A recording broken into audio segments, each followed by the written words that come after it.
Yan na guys, magluluto na tayo ng ating homemade siomai. Ayan o. Lagay lang natin yan dyan o. Dito, ayan o. Papalibot lang natin yan. Nag-yelo-yelo pa. Malamig-lamig pa. Yan o. Ha? Yan ang homemade ni Dudong na siomai. Pag bumili ka nito sa labas, magkano na to? Gawa ka na lang. Mas mura pa.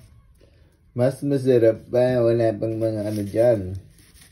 Mga kung ano nung nilalagay na pampalasa. O diba?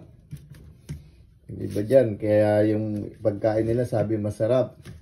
Sekretong ingredients. Di mo alam, betchin pala. O diba? Papakain mo ba yun sa anak mo? Maraming betchin. Kawawa naman ang bata. O, diba? Ganyan-ganyan lang, oh. Dami, oh. Ha? Isa lang na natin to. Malag na natin patumpak-tumpakin pa. Wala nang maraming patumpik-tumpik pa. Yan na, nakasalang na. Mamaya, kainan na yan. Yan, update ko kayo mamaya guys. Okay. Yan o, nag-fried na rin tayo ng, ng bawang natin para sa ating siomai. Ayan o. Puro homemade yan o. Pati bawang. Yan o, masarap yan. Yun o. Mamaya guys, update ko kayo pagkainan na. Yan guys, luto ng ating bawang. Yan na guys, luto ng ating bawang. Ayan o. At luto na rin ang ating siomai. May mausok-usok pa o.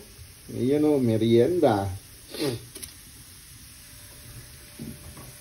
Yan na guys, luto na ang ating bawang. Siomai na lang kulang. Yan na guys, luto na ang ating siomai. Ayan o. Siomai natin o. Musok-usok pa.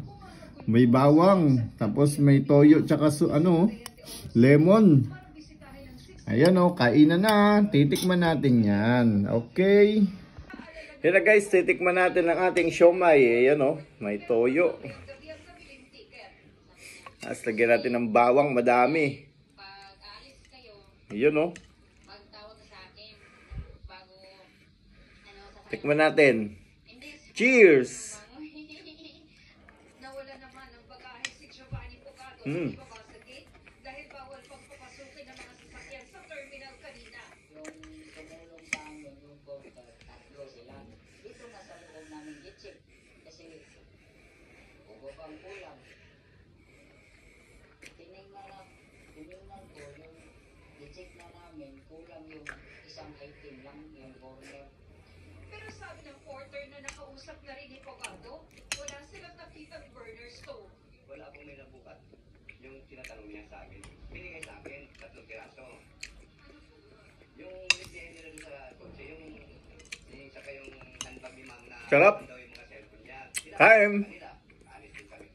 Pinaiimbestigahan na ito ng Philippine Ports Mainit. Authority na Kain po. CCTV na makakuha ng mga CCTV at bagkas ng mga port police. Bye-bye guys. Thanks for watching. Thank you po sa inyong lahat. Kain na.